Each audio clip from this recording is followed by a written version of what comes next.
जितनी खूबसूरत शाम थी उतनी ही खूबसूरत पार्टी भी। उधर आकाश पर हल्के फुल्के बादल बिखरे थे।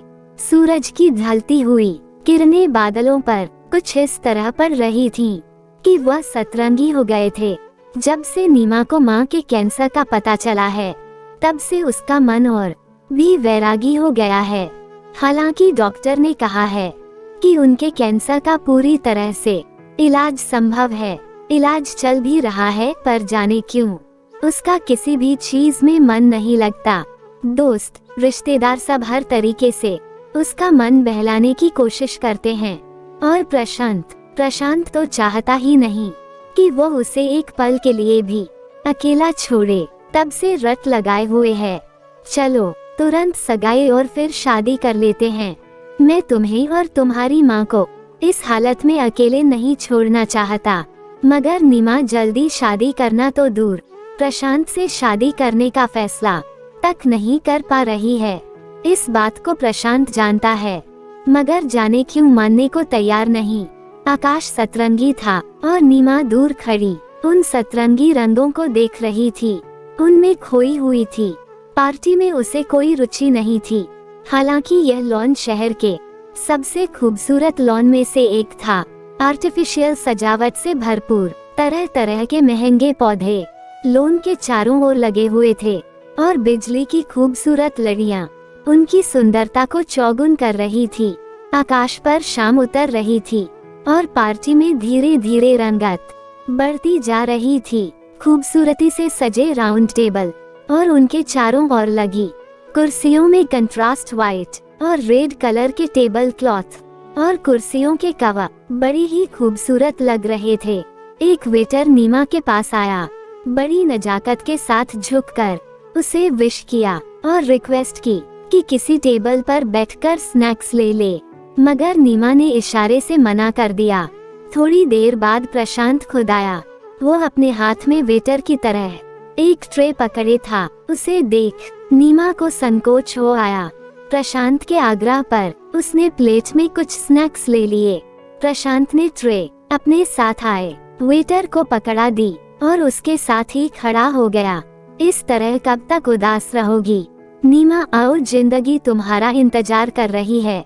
घबराओ नहीं, मैं न डांस के लिए तुमसे रिक्वेस्ट करूंगा और न ही किसी भी तरह से किसी स्टेज प्रोग्राम में पार्टिसिपेट करने के लिए। बस तुम सबके बीच बैठो।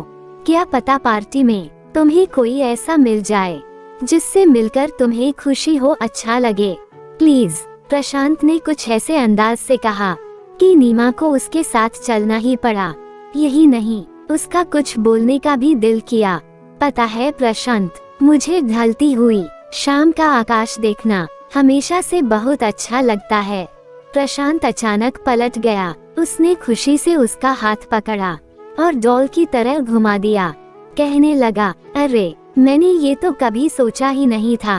चलो तुम अपना आकाश देखो। जब शाम पूरी तरह ढल जाए तब पार्टी में आना, कोई जल्दी नहीं है। प्रशांत ने यह बात कुछ इस अंदाज में कही कि नीमा को हल्की सी हंसी आ गई। ये हंसी बहुत हल्की थी, लेकिन उसने देखा कि प्रशांत का चेहरा उसकी हल्की हंसी से खिल गया था। वो कहने लगा, आज तो मुझे बहुत खूबसूरत तोहफा मिला है। तुम्हारी इस हल्की हंसी का और इससे भी बड़ा तोहफा ये कि तुमने अपने दिल की कोई तो बात मेरे साथ शेयर की। शुक्रिया नीमा, कहकर प्रशांत चला गया। सांझ ढलने के बाद नीमा धीरे धीरे पार्टी के भीतर आ गई। अब तक लगभग सभी लोग आ चुके थे। चहल पहल बढ़ गई थी। मंच पर तरह तरह के कार्यक्रम हो रहे थे। तभी प्रशांत उसे देखकर बड़ी ही नजाकत के साथ मुस्कुराया। उसकी इस मुस्कान में बहुत कुछ था। शुक्रिया, आभार, प्यार। इन सब से बड़ी बात ये कि यह मुस्कान, यह आभार उसे कहीं से भी बनावटी नहीं लगता। पर क्यों उसका दिल मानता नहीं? क्यों उसका दिल प्रशांत से एक दूरी बनाकर रखना चाहता था? क्या वह कभी अपनी बचपन की यादों से खुद को अलग कर पाएगी? तभी प्रशांत ने गाना गाना शुरू किया। उसकी पसंद का गाना, मैं तो हर मोड़ पर तुझको दूंगा सदा, मेरी आवाज को दर्द के, सास को तू सुने न सुने, अपने अपार्टमेंट में पहुंचकर नीमा बिस्तर पर पसर गई। आज प्रशांत के व्यवहार ने उसे अंदर तक छू दिया था। वह जानती थी कि प्रशांत उसे टूटकर चाहता है, मगर जाने क्यों मानने को तैयार नहीं होती थी। कारण था उसका अतीत। उसने अपने मन में ये धारणा बना ली थी कि अमीर लोग जालिम होते हैं। प्रशांत उसके पिता जैसा ही अमीर था। उसने देखा था किस तरह उसके अमीर पापा ने मम्मी की जिंदगी जहन्नुम बना दी थी। होश संभालने के साथ ही महसूस की थी मम्मी के साथ होने वाली नाइंसाफियां। दादी, बाबा और पापा के ताने मम्मी को तंग किया करते थे। पापा धीरे धीरे माँ पापा का अतीत उसके सामने खुला था। वो बड़ी होने से बहुत पहले समझदार हो गई थी और सब कुछ समझने लगी थी। उसकी माँ उसकी तरह ही अपूर्व सुंदरी थी। उनकी खूबसूरती पर फिदा होकर उसके पापा ने उनसे शादी की, जो कि बहुत ही रईस खानदान के थे। माँ मध्यम वर्ग की थी और उसके ससुराल में उसे हर समय ताने सुनने को मिलते थे। नीमा अपनी माँ के साथ होते अत्याचारों और मानसिक यातना को देखते हुए बड़ी हुई। हालांकि उसके पिता या दादी बाबा ने कभी भी उसके साथ गलत व्यवहार नहीं किया, मगर अपनी ही माँ के साथ इतना गलत होते आखिर बच्चा देखेगा तो उस पर असर तो खराब ही पड़ेगा। नीमा 10-12 साल की होगी तब तक माँ की सहन शक्ति चुक गई और उसने पापा से अलग होने की ठानी। हालांकि नीमा माँ के साथ रहना चाहती थी और माँ भी उसे नहीं छोड़ना चाहती थी, मगर कोर्ट में पापा उसकी कस्टडी जीत गए। बस उस दिन से ही नीमा खामोश हो गई। फिर होठों पर कभी मुस्कान नहीं आई। जब उसके माँ पापा को तलाक मिला, वो 14 साल की थी। उम्र के उस मोड़ पर जब उसे माँ की सबसे ज्यादा जरूरत थी, माँ उससे छीनने लगी। उसकी माँ ने तो कस्टडी न मिलने पर तलाक का मुकदमा भी वापस लेना चाहा था। वो हर जुर्म सहने को तैयार थी, पर नीमा को छोड़कर जाने को तैयार न थी। लेकिन तब तक बात उनके हाथ से निकल चुकी थी। नीमा के पापा अब तलाक न देने को राजी न थे। तलाक के तुरंत बाद उसके पापा ने दूसरी शादी कर ली। खामोश नीमा अब तो बिल्कुल ही अपने भीतर कैद हो गई। उसकी नई माँ पापा की तरह रईस खानदान की थी। वो पापा को बहुत पसंद थी।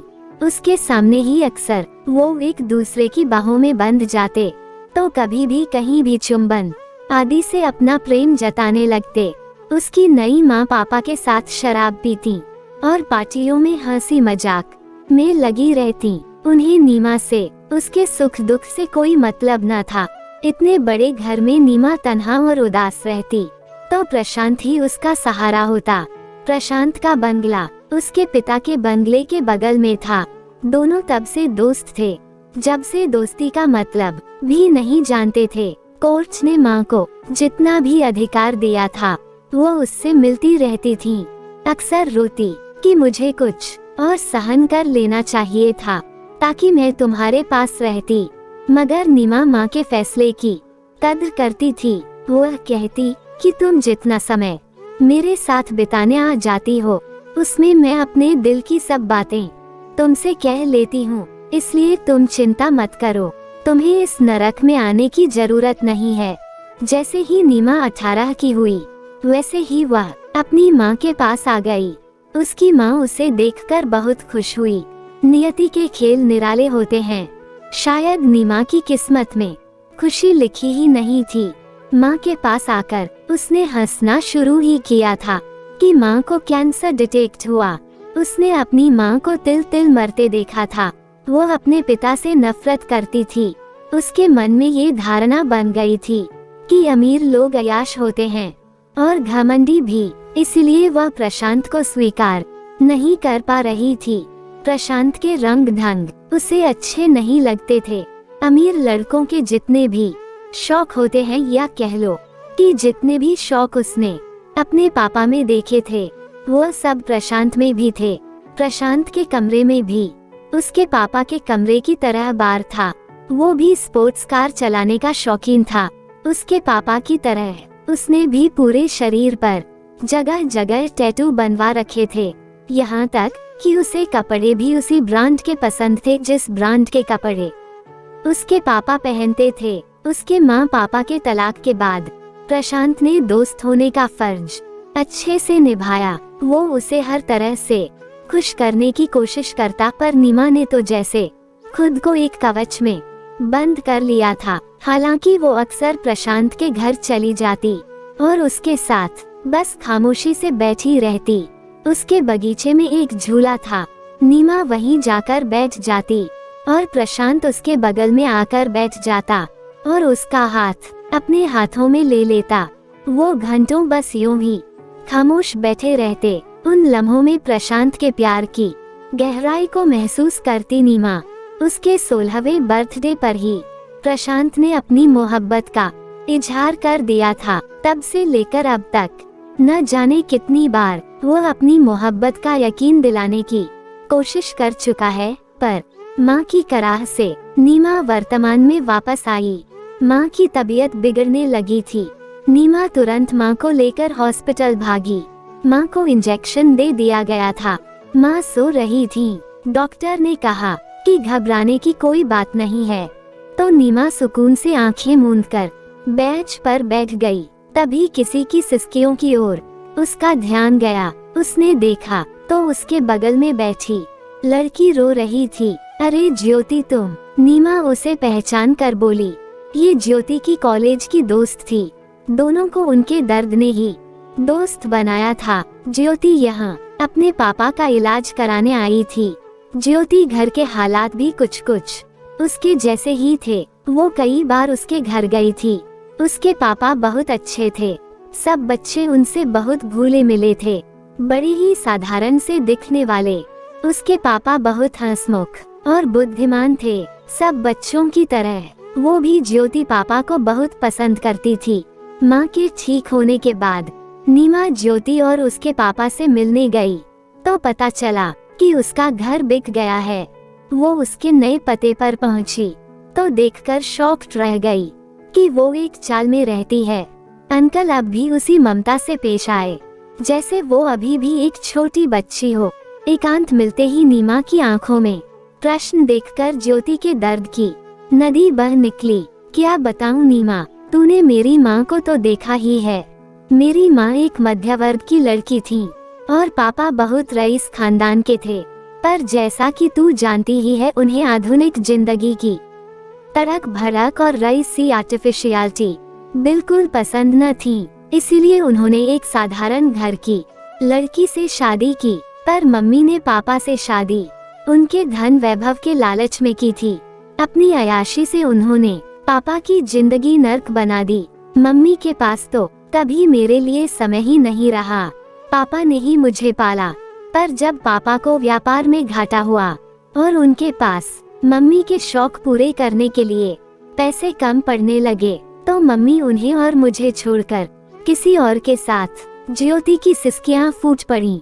पापा के इलाज के लिए हमने बंगला बेच दिया। अब मेरी कमाई से घर चलता है, लेकिन मुझे खुशी है कि मैं पापा के किसी काम आ रही हूँ। आज नीमा के अंतर्मन में जैसे तूफान आ गया, जिसने उसकी पुरानी धारणाओं को तोड़ फोड़ कर रख दिया था। घर पहुंची तो प्रशांत बैठा था। माँ हंस रही थी। देखा आंटी, मैंने कहा था ना कि मेरा ये चुटकुला आपको जरूर हंसाएगा। मैं भी तो सुनूं। ऐसा कौन सा चुटकुला है जिसने मेरी माँ को हंसा दिया? प्रशांत उसके इस खुश रूप को एकटक देखता रहा। उसकी आंखों में खुशी के आंसू आ गए। उसे छोड़ने गेट तक आई तो प्रशांत बहुत ही भावुक स्वर में बोल उठा, नीमा, आज बातों बातों में मुझे मेरी वो कमी पता चल गई जिसके दूर हो जाने से तुम मेरी मोहब्बत का यकीन कर लोगी। मैंने फैसला कर लिया है कि मैं अपनी संपत्ति एक ट्रस्ट को दान कर दूंगा। तब तो मैं तुम्हारे काबिल हो जाऊंगा ना। नीमा ने प्रशांत की आंखों में देखा। वहाँ प्रशांत सागर से भी अधिक गहराई दिखी उसे। ये क्या बचपना है? उसने प्यार से उसे झिड़का।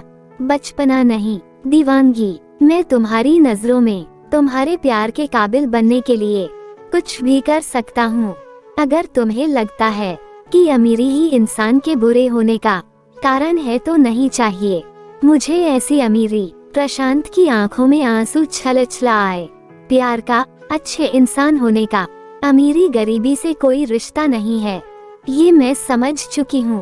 प्यार की काबिलियत की बस एक पहचान है कि वो दूसरे के दर्द को पहचानता है, कि वो अपने प्रेमी के दर्द को दूर करके उसे खुशियाँ देना चाहता है। बाकी सब। नीमा की आवाज भर आ गई और वो पूरी ताकत से प्रशांत से लिपट गई। दोस्तों, अगर आपको कहानी अच्छी लगी तो कमेंट जरूर करना, वीडियो को लाइक और चैनल को सब्सक्राइब करें। कहानी सुनने के लिए बहुत बहुत धन्यवाद।